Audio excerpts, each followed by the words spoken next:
Hadirin asadakumullah, khatib mengajak kita semua, khususnya di khatib pribadi, untuk berusaha seoptimal mungkin meningkatkan kualitas ibadah kita, bukan sekadar kuantitas. Dan sebagaimana Allah sampaikan dalam surat Fatir, salah satu indikasi dari naiknya kualitas ibadah seorang hamba, baik ibadah mahdhah atau ghairu mahdhah, ibadah sosial maupun ibadah ritual, adalah semakin adanya khusyuk di dalam hati kita. Jadi kalau kita ingin menilai apakah perbuatan amal ibadah kita ini sudah semakin baik di sisi Allah, maka alat ukurnya adalah khusyuk. Sampai saking mulianya dan saking manfaatnya perasaan khusyuk ini, rasa khusyuk ini, Allah sematkan dalam surat Al-Mu'minun, qad aflahal mu'minun alladzina hum fi sholatihim khashi'un. Orang-orang beriman beruntung. Semua orang beriman beruntung. Tapi spesial yang dimaksud oleh Allah adalah orang-orang yang sholatnya khusyuk. Hadirin asadakumullah, para alim ulama memaknai khusyuk bukan sekedar untuk sholat, karena teks Al-Quran dan hadis pun banyak bahwa hati seseorang itu juga diperintahkan untuk khusyuk, bahwa pikiran kita, mentalitas kita, suara kita, gerakan amal ibadah kita, pergerakan anggota badan kita pun diperintahkan untuk khusyuk. Apa itu khusyuk? Secara bahasa muradifnya atau persamaannya adalah khudu', tunduk, menghinakan diri, menjatuhkan diri sejatuh-jatuhnya, bukan di hadapan manusia tapi di hadapan Sang Pencipta alam semesta, Allah Subhanahu wa ta'ala. Sehingga khusyuk ini indikator kualitas amaliyah kita, bukan sekedar hitung-hitungan rakaat bila kita menghitung sholat, atau hitung-hitungan jumlah rupiah bila kita bersedekah, atau hitung-hitungan jumlah banyak orang yang kita bantu agar mereka terbebas dari kesusahan. Namun indikator utama yang Allah sebutkan dalam Al-Quran adalah khusyuk. Hadirin asadakumullah, kita sedikit fokus pada sholat, karena hadirin, sebentar lagi kita memasuki bulan Ramadan. Kita berharap Ramadan kita tahun ini lebih baik, lebih khusyuk, lebih dekat dengan Allah, lebih naik kualitasnya, lillah ilallah fillah, karena Allah, untuk Allah, dan kita berharap semua balasan dari Allah. Hadirin asadakumullah, bagaimana caranya agar kita bisa khusyuk, agar hati kita ini dititipin oleh Allah rasa khusyuk? Karena khusyuk ini kondisi iman kita yang ada di dalam hati. Ketika iman kita bahas letaknya di hati, takwa kita bahas letaknya di hati, khusyuk kita bahas juga letaknya di hati. Sehingga ukuran ibadah seseorang, kualitasnya itu ditentukan oleh khusyuk ini. Hadirin, khusyuk tentu bukan fokus atau konsentrasi, karena sangat berbeda. Khusyuk adalah rasa menghinakan diri kita, merendahkan diri kita di hadapan Allah serendah-rendahnya. Dan kita perlu ingat kembali, bukan sekedar masalah sholat, tapi dalam masalah apapun, dalam beraktivitas sosial sehari-hari di rumah tangga kita, bersama masyarakat kita, di tengah karyawan kita mungkin, atau bersama atasan kita, bawahan kita, murid-murid kita, guru-guru kita, semuanya, semua manusia dalam alam semesta ini, kita menghadiri waktu-waktu yang Allah titipkan dalam kehidupan kita masing-masing dengan selalu mengusahakan khusyuk di dalam hati kita. Hadirin azzakumullah. Mengapa orang itu sholatnya masih sulit khusyuk? Bukan hanya orang, kita semua mungkin juga terus berjuang. Karena khusyuk ini karunia Allah, tidak bisa tiba-tiba dapat. Perlu ada langkah, perlu ada usaha, perlu ada keseriusan. Sampai bagaimana seseorang bisa khusyuk di bulan Ramadan, persiapannya dari Rajab ke Sa'ban. Bagaimana seseorang bisa merasakan khusyuk, maka persiapannya tentu tidak instan. Ada langkah-langkah yang dirumuskan oleh para alim ulama. Karena hadirin azzakumullah, penyebab bahwa seseorang beribadah tidak khusyuk tentu banyak sekali.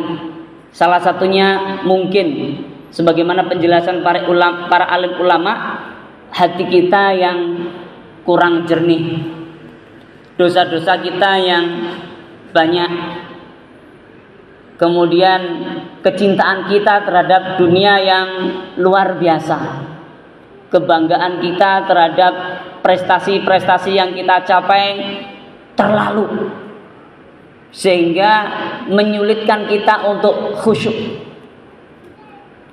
Hadirin azzakumullah, kalau kita lihat di Al-Mustakhlas fi Tazkiyatin Nafs, ya, fi Tazkiyatin Nufus, karya Said Hawa, beliau menukil apa yang dijelaskan oleh Al-Imam Al-Ghazali agar orang itu bisa khusyuk. Langkah-langkah yang perlu dilakukan agar seorang hamba Allah bisa khusyuk. Yang pertama, kalau kita ingin khusyuk adalah menghadirkan hati kita kepada Allah. Dan ini hadirin, untuk zaman sekarang ini tidak mudah menghadirkan hati kepada Allah dalam setiap amal perbuatan, khususnya sholat. Tidak mudah. Apalagi dalam fenomena psikologi sekarang disebut multitasking spiritual. Ada banyak urusan-urusan yang dipikirkan karena ruwetnya kehidupan dunia, sampai dalam urusan spiritual pun dibawa. Dalam urusan ibadah pun akan mengganggu hati kita untuk hudurullah, menghadirkan Allah atau menghadirkan hati kita di sisi Allah. Dan dalam pendapat para ilmuwan psikologi, memang manusia tidak bisa memikirkan banyak hal dalam satu waktu, apalagi terkait dengan hati. Dia perlu semacam restart spiritual, semacam cleansing, semacam refresh. Manusia itu perlu begitu. Dan Islam menyediakan waktu-waktunya yang wajib 5 kali dalam sholat. Kalau kita sudah mampu khusyuk bukan hanya di dalam sholat, maka setiap hari, setiap saat kita bisa menikmati khusyuk itu. Kalau khatib mengistilahkan connecting Allah, bagaimana kita mampu menghubungkan setiap apa yang kita indra kepada Allah, itu akan sangat membantu kita untuk khusyuk. Hadirin azzakumullah, menghadirkan hati kita kepada Allah itu memang tidak mudah, perlu perjuangan. Maka para alim ulama mengajarkan doa yang diambil dari Al-Quran pula. Sebelum sholat kita membaca Rabbi a'udzubika min hamazatis syayatin wa a'udzubika Rabbi ayyahdurun. Ini doa ini luar biasa. Kalau kita kaji, ya Rabb, aku berlindung kepadamu dari godaan-godaan setan, dan aku berlindung kepadamu ya Rabb jikalau setan itu menyertai setiap aktivitas kehidupanku. ayyahdurun. Jadi setan itu hadirin azakumullah memang selalu ingin hadir dalam kehidupan seseorang, ya, dan selalu ingin mencampuri urusan-urusan ibadah seseorang. Karena dalam konsep Islam, ibadah bukan hanya ritual, sosial pun bisa menjadi pundi-pundi pahala kita di akhirat. Maka niat itu menjadi utama.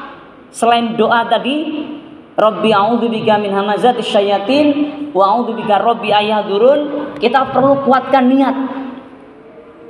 Yang pertama, menurut Said Hawa yang menukil dari pendapat Al-Imam Al-Ghazali dari Ihya Ulumuddin.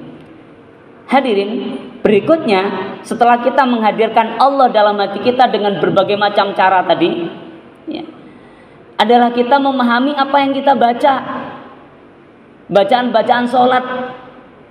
Jangan sampai distraksi digital, pengaruh-pengaruh notifikasi HP, berita-berita baru itu meninabobokan kita, melupakan kita bahwa HP itu bisa menjadi alat yang luar biasa untuk cepat melakukan akselerasi dari kebodohan kita.